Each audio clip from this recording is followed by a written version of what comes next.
임종석 청와대 비서실장, 대통령 비서실장이죠. 오늘 청문회 아닌 청문회를 치렀습니다. 다음 주제 보시죠. 다음은 자유한국당 서울 강서구 을 출신 김성태 의원 질의하십시오. 남북공동선언이행추진위원회 위원장 자격으로 전방 시찰을 갔다.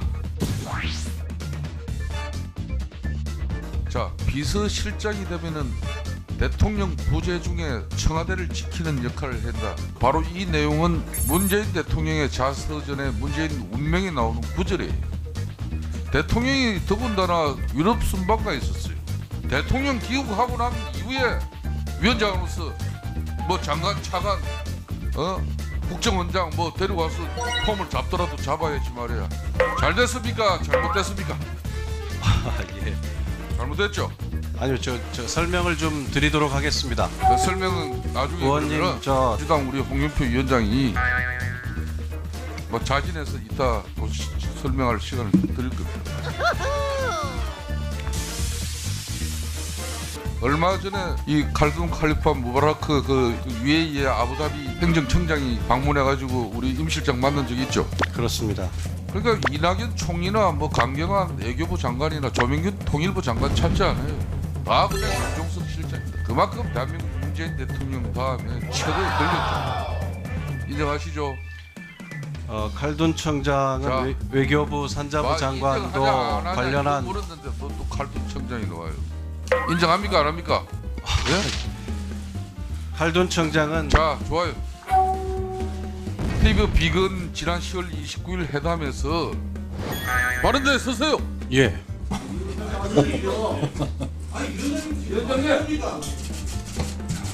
네. 아까 제가 위원장 이야기를 이렇게 자조적으로 비꼬면서 웃으면서 위원장 말씀에 대해서 누가 웃었을 리가 있습니까? 그리고 오전에 제가 성실하게 답변 드렸습니다.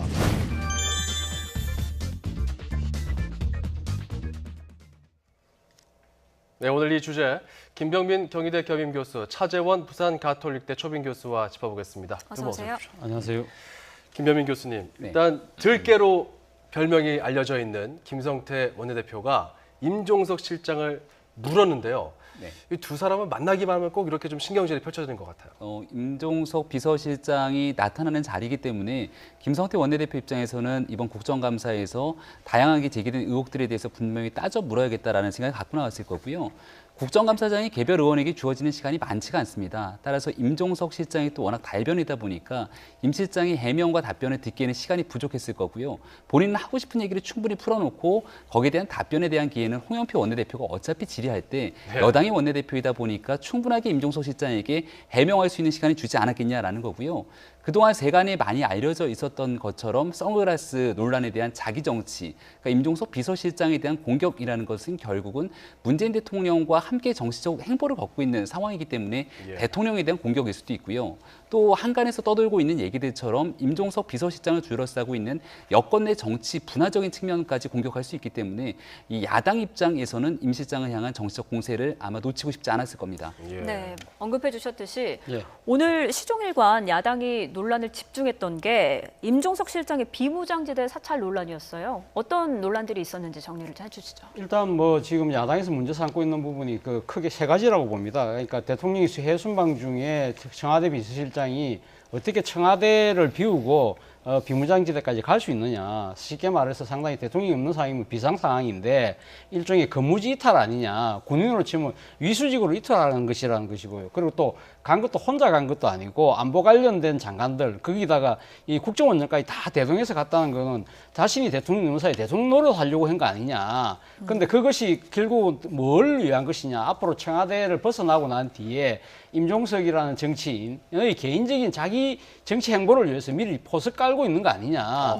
그러니까 실제 쉽게 말하면 대통령 비서실장이라는 자리를 이용해서 대통령의 권력을 호가호위해서 자기의 정치적인 향후 목적을 위해서 포석을 깔고 있는 그러한 행태는 잘못된 것이라는 것이 야당의 주장인 것이고요. 네. 그러나 여기에 대해서 임종석 비서실장은 강하게 반론을 하고 있죠. 그러니까 지난번 이 남북 판문점 공동선언과 관련된 이 지금 이행 추진위원장이기 때문에 그 자격으로 갔던 거고, 그리고 사실 뭐 DMZ 때에서 지금 지뢰 제거 작업을 하고 있지 않습니까? 그렇죠. 거기서 힘들게 일하고 있는 그 이 병사들도 좀 위로도 해주고 그리고 실제 얼만큼 잘 되고 있는지도 점검해 볼 필요가 있었다. 그리고 그와 관련해서는 대통령께서도 아마 이명박 비서실장한테 적극적으로 홍보를 하라는 당부도 있었고 지시가 있었기 때문에 자신은 대통령이 지시를 이행한 것일 뿐이다. 쉽게 말하면 자신은 자신의 직분을 다했다는 이야기인 것이죠. 그러니까 예. 지금 보는 시각차가 완전히 정반대인 것이죠. 자기 정치인지 지시 이행인지 당시 상황 조금 더 들어보도록 하겠습니다.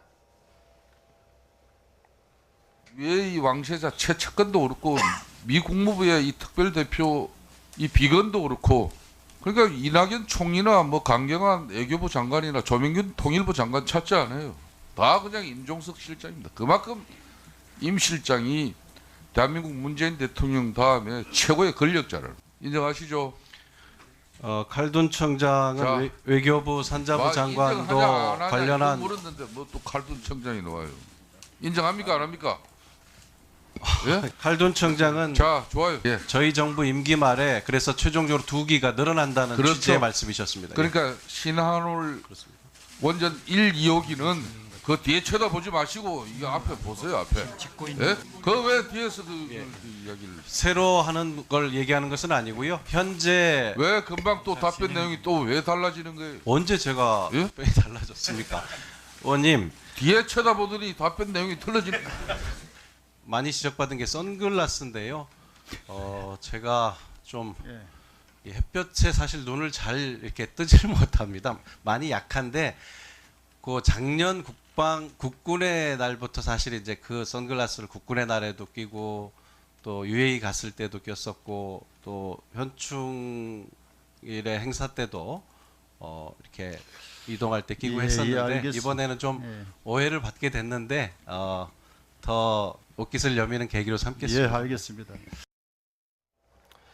이게 보면 말이죠. 계속해서 김성태 원내대표는 그 뭔가 군기를 잡는 듯한 모습이고요. 그리고 뭐 GP의 어떤 군사 정보, 기밀 정보가 이제 누설됐다, 이제 공개됐다. 이 부분에 대한 질타도 많았지만 선글라스에 대한 해명, 그러니까 임종석 실장에 대한 어떤 정치적인 견제가 이루어진 것 아니냐. 여기에 대한 그런 분석들이 많았어요. 정치적 공세를 좀 집중하고 싶었을 거라는 생각이 들고요. 선글라스 하면은 우리가 생각나는 정치인이 박정희 전 대통령이 생각날 겁니다. 과거 이명박 전 대통령 같은 경우도 군부대를 시차에 간다거나 했을 때 선글라스를 끼는 모습을 볼 수 있었죠. 그러니까 눈이 좀 부셨기 때문에 과거에도 그렇고 선글라스를 꼈다라고 해명하지만 문재인 대통령을 모시고 함께하는 행사 자리에 임종석 실장이 선글라스를 끼지는 않았을 거라고 생각을 하거든요. 그 자리에 이제 비무장지대를 시찰하고 있는 과정 속에서 선 국정원장이라든지 국방부 장처관이 있는 데 유독 선글라스를 꼈던 임종석 실장의 모습만이 눈에 띄었기 때문에 이런 행보가 혹시 차기 권력을 노리고 있는 임종석 실장의 개인적인 정치 행보가 아니냐 이렇게 좀 비판할 수 있는 소지가 있다라는 거죠. 네. 현재 비서실장이라고 하는 자리가 과거 같은 경우에는 그렇게 높게 평가될 수 있는 자리가 아닐 수도 있겠습니다만은 문재인 대통령이 비서실장의 자리를 통해서 대통령이 된 상황이기 때문에 차기 권력 구도에서 중요한 위치를 점하고 있다 볼 수가 있고요. 현재 청와대의 권력 구조를 보게 됐을 경우 청와대에는 수석이라든지 비서관급 인사들 중에서 과거 전대협 출신의 총학생회장 출신 인사들이 상당수 포진돼 있습니다. 그렇기 때문에 임종석 비서실장이 과거 전대협에서 차지하고 있던 위상을 생각해 보건대 정치적으로 큰 의미를 갖고 있다고 볼 수가 있거든요. 그러니까 여기에 대해서 현재로서는 대통령을 모셔야 될 비서실장이 그 외적인 사적인 의미를 가지고서는 행보를 이어간다 이렇게 좀 비판하고 싶었던 것 같습니다. 네, 임종석 실장은 이에 대해서 뭐 옷깃을 여미는 계기로 삼겠다라고 말을 했는데 사실상 사과의 의미가 담겨 있는 건가요? 그렇죠. 뭐 아무래도 이 자신과 둘러싼 논란 자체가 자꾸만 일파만파로 번지는 것은 아마 임종석 비서실장 입장에서도 상당히 좀 곤혹스러운 상황 아니겠습니까? 그렇기 때문에 억울한 측면은 분명히 있지만 이 자리가 갖는 특수성과 무거움 때문에 옷깃을 여미겠다는 이야기를 했거든요. 그렇지만 임종석 비서실장 입장에서도 사실 이 자신과 둘러싼 논란 자체가 그렇게 싫지만은 않을 거예요. 우리가 속된 표현으로 이런 말을 쓰거든요. 정치인들 같은 경우 자기 부고 빼고는 다 괜찮다고. 사실 어떻게 보면 임종석 비서실장의 정치적인 이 위상이나 이런 부분들은 그간 그 문재인 정부가 출범하고 난 뒤에 임종석 비서실장에 대한 야당의 공세가 집중되면서 오히려 임종석 비서실장이 정치적 덩치를 키우는 키웠다. 오히려. 역설이 지금 작용하고 있는 것도 사실이거든요. 그렇다고 한다면 임종석 비서실장 입장에서는 아마 이 상황을 나름대로 내심을 은근히 즐기면서 그래서 상당히 숙이는 모습을 보이지만 그러나 마음 한구석에는 자신의 정치 위상이 이만큼 커지고 있구나는 예. 조금 회심의 미소도 짓지 않을까 하는 생각도 듭니다. 김병민 교수님, 그렇다면은 야당이 현재로서 가장 두려워하는 여권의 차기 대선 주자급으로 임종석 실장을 좀 겨냥하는 것이 아니냐, 이런 해석도 가능해지는데요. 저는 뭐 그렇게 생각하고 싶지는 않은 게요. 최근에 있게 되는 일련의 대선 여론조사가 상당히 많이 진행이 됩니다. 근데 그 중에서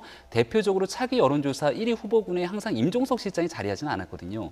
이낙연 총리라든지 그리고 뭐 현재 전혀 정치에 대해서 뜻을 밝히고 있지 않은 오히려 바깥의 유시민 위원장이라든지 뭐 여러 사람들이 거론될 수 있겠습니다만은 임종석 실장에 대해서는 아직까지 그렇게 높은 군으로 형성되지는 않는 분위기인 것 같습니다.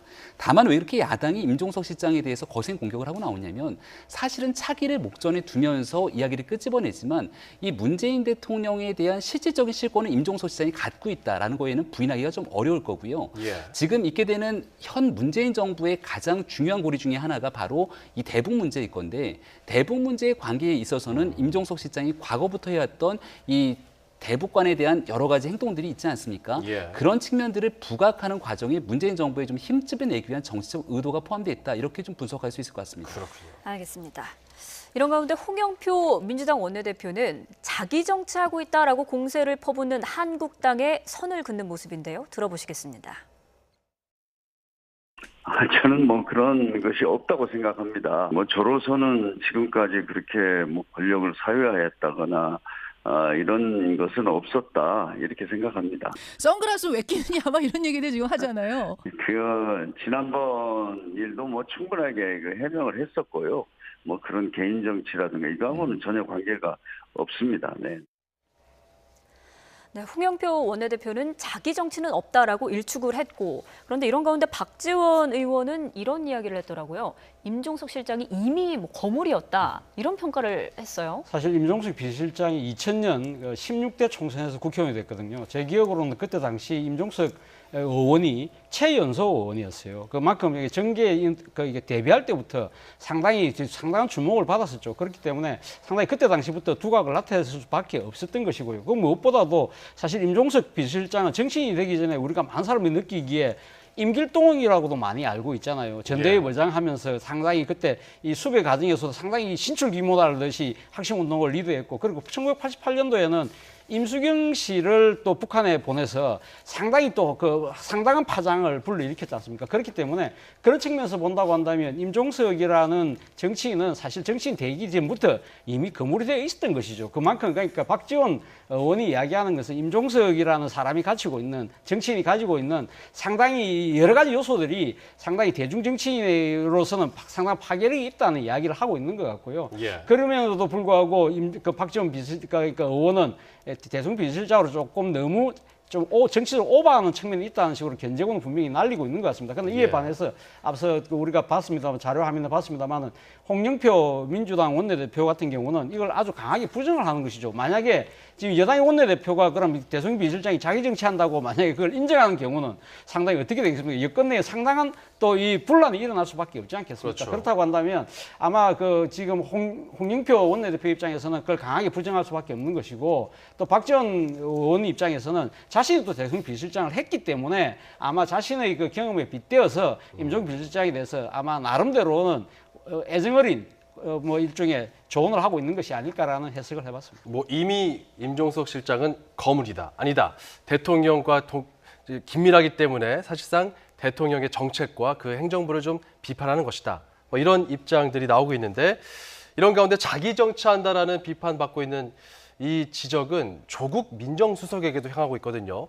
오늘 조국 수석도 도마 위에 올랐어요. 네, 지금 오늘 이제 국정감사가 장조림 국감이다 이런 얘기를 하는데요. 예. 장하성 실장, 그리고 조국 민정수석, 그리고 임종석 실장에 빗대고 얘기를 하는 것 같습니다. 조국 수석 같은 경우는 특히나 최근 들어서 SNS 활동들을 또 굉장히 활발하게 하고 있는 것 같은데, 거기에 대해서는 본인에 대한 정치적 입장과 의견을 거침없이 피력하는 것 같습니다. 그러다 보니까 서울대학교 학내 게시판에서는 조국 교수님 그러시면 안 됩니다라고 하는 비판의 글이 올라오기도 하거든요. 예. 바로 얼마 전에 있었던 특별재판부 설치 조치에 대해서 여러 가지 본인에 대한 입장을 피력하고 난 뒤에 얘기할 건데요. 사실은 국정감사 기간에서 청와대에 있는 수석들이 참석하는 것은 굉장히 자연스러운 일인데 민정수석 같은 경우에 얼굴을 찾아보기는 좀 어려운 측면들이 존재합니다. 왜냐하면 사정기관을 통할하기 때문에 여러 가지 수사에 관한 정보를 갖고 있을 수도 있고요. 그렇죠. 대통령의 친인척들을 관리하기 때문에 굉장히 민감한 내용들을 가지고 있는 터라 관례상으로 과거 우병우 전 수석이 그랬던 것처럼 출석하지 않을 수도 있겠죠. 하지만 조국 수석이 보여줬던 굉장히 좀 과거와는 다른 민정수석의 모습들을 보건대 충분하게 본인이 하고 싶은 이야기가 있다면 국감장에 출석해서 운영위원회에 대한 야당과 여당 의원들의 질문을 그대로 맞받아치는 형태의 답변도 가능할 텐데 나오지 않은 측면에 대해서는 야당 의원들이 두고두고 비판하고 있는 목소리가 큰 것 같습니다. 네, 이에 대해서 조국 수석은 어제 이 자기 정치 논란에 대해서 해명을 했습니다.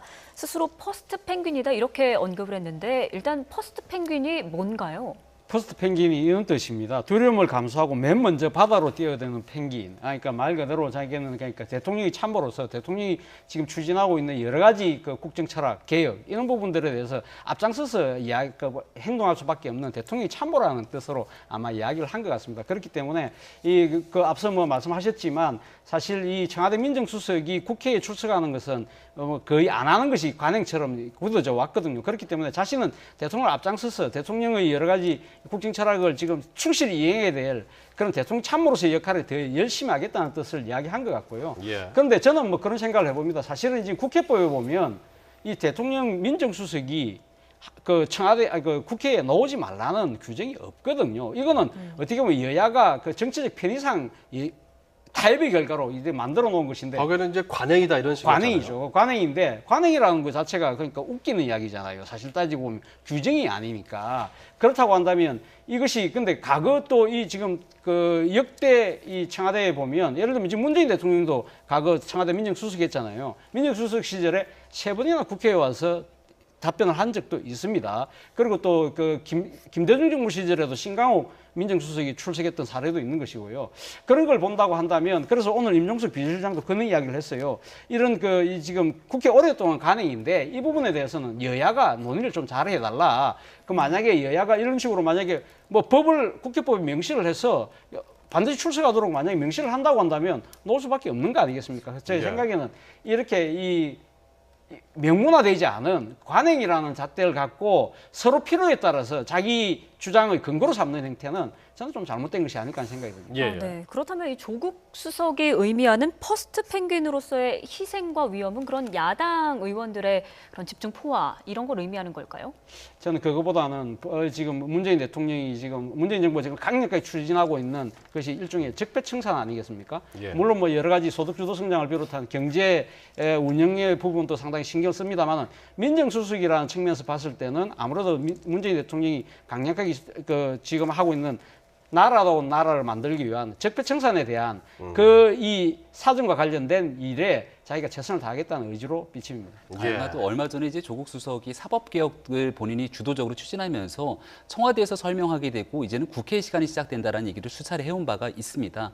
아마 그런 부분 속에서 그동안에 민정수석이 하지 않았던 일들에 집중하겠다라고 생각하는 것 같은데요. 예. 우병우 전 수석이 얼마 전에 재판을 받는 과정 속에서 이 민간인 사찰 등에 대해서 과거에는 관행이었던 것들이 이제는 정권이 바뀌니까 범죄가 돼버렸다는 표현을 쓰게 됩니다. 예. 그러니까 지금 민정수석으로서 나와서 과거의 관행들을 타파하고 새로운 개혁들을 하겠다라고 하는 게 조국 수석의 일관된 입장이라면은 여기에 대해서 국회 운영위에 출석하지 않고 뒤에 숨어 있다라고 하는 이 야당의 비판에 대해서도 다시 한번 곰곰이 생각해 볼 필요가 있지 않을까 싶습니다. 앞서서 김병민 교수님께서 지금 전국에서 이제 장조림 국가입니다. 이렇게 해서 이제 현재 지금 비판받고 있는 여러 3명의 이제 이야기를 해주셨는데 그 중에서 한 명 장하성 실장의 이야기도 오늘도 나왔습니다. 이낙연 총리와 그리고 이은재 한국당 의원의 이야기 들어보시죠. 시장에다가 경제를 맡길 수 없다. 이렇게 강변을 했습니다. 정말 이 청와대는 이렇게 민심을 잃지 못하고 있는 겁니까? 지금 국민들의 하소연, 국민들의 어려움, 이 우리 청년들의 이 괴로움 이런 거 지금 소리가 들리지 않습니까? 네, 충분히 듣고 있고요. 장하성 실장의 말씀은 시장에만 맡겨서는 안 된다 하는 만자가 있었습니다. 그러나 그렇게 네, 그렇게 사실입니다. 한번 말씀하시지 보시죠. 마시고요. 아닙니다, 네. 아닙니다. 한번 보시죠. 지금 시장의 경제를 맡기지 않았기 때문에 우리의 성장이 지금 이렇게 된 거 아닙니까? 뭐든지. 지난 수십 년 동안 아니, 시장에 많이 맡겼던 네, 결과는 총리님, 어땠습니까? 제가 말씀드리는 거 듣고 네. 말씀 주세요. 네. 다른 정부도 역시 시장에만 맡기는 것이 아니라 시장과 같이 경제를 맡긴다는 얘기시지. 그렇게 그거 하나 가지고 토시 하나 가지고 총리께서 국민들 앞에 그렇게 말씀하시면 안 됩니다. 의원님도 토시 하나 가지고 모종의 의도를 내보이고 계시지 않습니까? 네.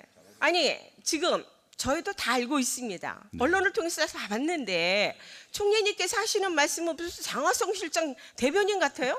아니, 설명을 해드리는 겁니다. 장하성 아니 다 알고 있습니다. 네. 장하성 아니, 아시면서 왜 그렇게 하세요? 장하성 무슨 대변인 같습니다.